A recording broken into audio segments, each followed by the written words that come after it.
চোৰৰ লগত জড়িত হৈছে, সাঙৰ খাই পৰিছে মন্ত্ৰীৰ নাম। গতিকে এই গোটেইবিলাক অন্যফালে লৈ যোৱাৰ কাৰণে মানুহৰ যি মৌলিক সমস্যা, নিবনুৱা সমস্যা, ভাত কাপোৰৰ সমস্যা, বয় বস্তু, নিত্য প্ৰয়োজনীয় বয় বস্তুৰ সাংঘাতিক মূল্যবৃদ্ধি, একেবাৰে প্ৰতিদিনৰ যি মূল্যবৃদ্ধি, ঔষধৰ কোনো লেকাম নাই, সপ্তাহৰ মূৰে মূৰে ঔষধৰ দাম বৃদ্ধি হৈ আছে।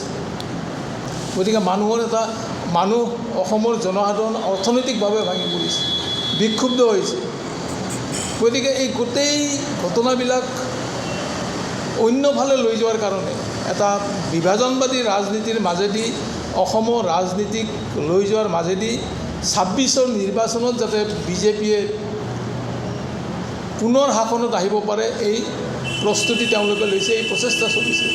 আৰু এই প্ৰচেষ্টা ল'বলৈ গৈ আমাৰ অসমৰ যি সাতাম পৰীক্ষা ঐক্য সংহতি শান্তি সম্প্ৰীতিৰ যি বাতাবৰণ, তাক বিনষ্ট কৰাৰ কাৰণে চৰকাৰৰ উদ্যোগত খোদ মুখ্যমন্ত্ৰীৰ পৃষ্ঠপোষকতাত এই কাম চলিছে।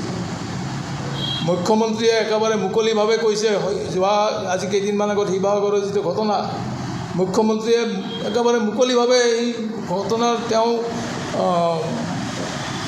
মানে সহায় কৰিছে, এই ধৰণৰ কথা বতৰা তেওঁ কৈছে। গতিকে এই বাতাবৰণৰ পৰা এই যিটো এটা অশুভ শক্তি অসমৰ সমাজ জীৱন ধ্বংস কৰাৰ কাৰণে, বিনষ্ট কৰাৰ কাৰণে, সাম্প্ৰদায়িক ৰাজনীতি, বিভাজনবাদী ৰাজনীতিৰ যি এটা অশুভ ব্যৱস্থা আৰম্ভ হৈছে, এইটোৱে কিন্তু আমাৰ সমাজখনক সাংঘাতিক ধৰণে ক্ষতি কৰিব। আৰু তাৰ কাৰণেই আমি যোৰহাট জিলাৰ বিজেপি বিৰোধী ৰাজনৈতিক দলসমূহ একত্ৰিত হৈ আলোচনা কৰিছোঁ। ইয়াৰ ভয়াৱহতা সম্পৰ্কে বিতংভাৱে আলোচনা কৰিছোঁ। আৰু এই সম্পৰ্কত ৰাইজক অৱগত কৰিবলৈ, অসমৰ যাতে শান্তি সম্প্ৰীতি অটুট থাকে, ঐক্য সংহতি অটুট থাকে, অসমৰ যি জনসাধাৰণৰ যি মৌলিক সমস্যা, এই সমস্যাসমূহ যাতে আমি সমাধান কৰাৰ কাৰণে চৰকাৰে ব্যৱস্থা লয়, এই গোটেইখিনি দাবী উত্থাপন কৰি আমি ৰাইজক সজাগ কৰাৰ কাৰণে এটা কাৰ্যসূচী হাতত লৈছোঁ। আৰু সেই উদ্দেশ্যে ৩১ আগষ্ট তাৰিখে যোৰহাট জিলাৰ চিকেবি কলেজৰ প্ৰেক্ষাগৃহত, যদিও ৩১ আগষ্ট তাৰিখে আমি এখন নাগৰিক সভা এই যোৰহাটত অনুষ্ঠিত কৰাৰ কাৰণে ঠিক কৰিছোঁ। আৰু পৰৱৰ্তী সময়ত এই নাগৰিক সভাৰ পৰৱৰ্তী সময়ত আমি ইতিমধ্যে ঐক্যমতত উপনীত হৈছোঁ যে এই নাগৰিক সভাৰ পৰৱৰ্তী সময়ত আটাইকেইটা দলে এই যি জাতি ধ্বংস কৰা, অসম ধ্বংস কৰাৰ যি ভাবুকি আহিছে অসম চৰকাৰৰ পৰা, তাৰ বিৰুদ্ধে আটাইকেইটা দল ঐক্যবদ্ধভাৱে আমি ৰাজপথত সংগ্ৰামত যাম। এইখিনি আমাৰ সতীৰ্থসকল আছে, তেখেতসকলে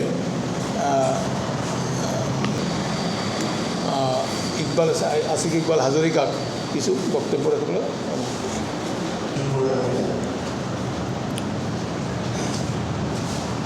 আজি প্ৰেছ বাৰ্তাত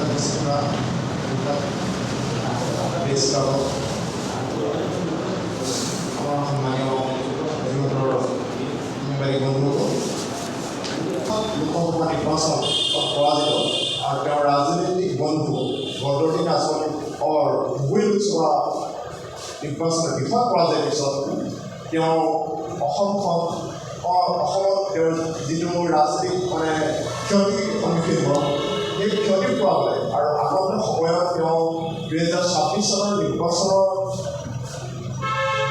কোনো বেলেগ ৰাজনৈতিক উন্নয়নৰ এজেণ্ডা নলয়, কেৱল মাত্ৰ বিভাজনমুখী ৰাজনীতিৰে অসমখনক কলুষিত পৰিৱেশ কৰিবলৈ চেষ্টা কৰিছিল। তাৰ বাবে আমাৰ যোৰহাটৰ বিজেপি বিৰোধী ৰাজনৈতিক দলসমূহ, আমাৰ ভাৰতীয় জাতীয় Congress, communist party of India, CPIL আৰু অসমৰ দুটা অগ্ৰণী জাতীয়তাবাদী ৰাজনৈতিক দল, ৰাইজৰ দল আৰু অসম জাতীয় পৰিষদে এটা উমৈহতীয়া সিদ্ধান্ত যোৱা 10 আগষ্টৰ দিনা আমি এখন উমৈহতীয়া সভা আয়োজন কৰিছিলোঁ CPM কাৰ্যালয়ত। আৰু তাতে আমি সিদ্ধান্ত লৈছিলোঁ যে যোৰহাটৰ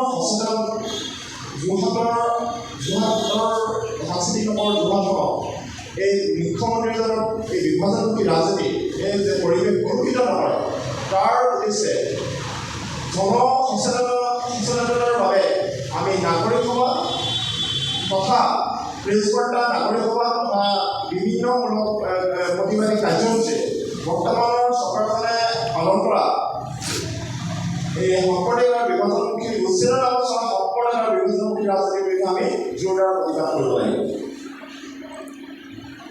আপোনালোকে সম্ভৱ কিছুমান কথা সামাজিক মাধ্যমযোগে অৱগত হৈছে, তথাপিও বৰ্তমান আপোনাক কেইটামান কথা আমি অনুজ্ঞা যাবলৈ বিচাৰোঁ।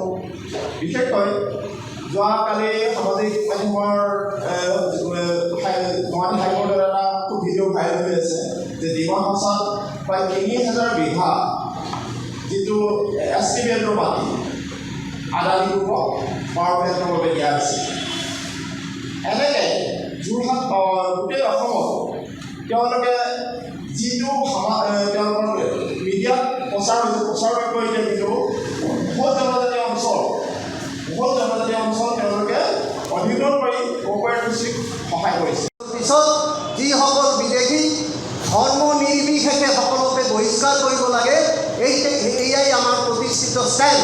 কিন্তু অতি দুখেৰে জনাব লগা হৈছে যেতিয়া উচ্ছেদ চলি আছে ঠিক সেই মুহূৰ্তত কাৰ অধীনত কাৰ জৰিয়তে 69,000 মানুহৰ যিবিলাক গোচৰ চলি আছিলে এই গোচৰবিলাক প্ৰত্যাহাৰ কৰা হৈছে।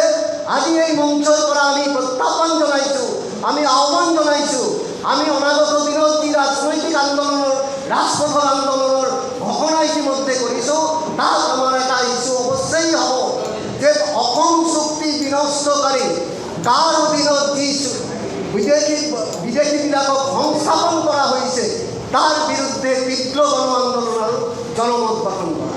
ধন্যবাদ। ক'ব বিচাৰিছোঁ যে অসমৰ ৰাইজে ভাৰতীয় জনতা পাৰ্টি সেই সময়ত বিপুল ভোট দি জড়িত কৰিছিল। 2016 চনৰ মহামান্য নিৰ্বাচনত তেতিয়া সেই সময়ত বিজেপি চৰকাৰ হৈছিল। তাৰপিছত 2016 বিজেপি চৰকাৰ ৰাজ্যত হ'ল। সেই সময়ত অসমৰ ৰাইজে অসমৰ যিকেইটা মৌলিক সমস্যা আছিল সেই মৌলিক সমস্যাকেইটা বিশেষকৈ অসম চুক্তি ৰূপায়ণ, ভাৰত বাংলাদেশ সীমান্ত কাইদাৰ বেৰ দিয়া, অসমৰ পৰা অবৈধ বিদেশী বহিষ্কাৰ, অসমত বৃহৎ নদীবান্ধ বন্ধ কৰা,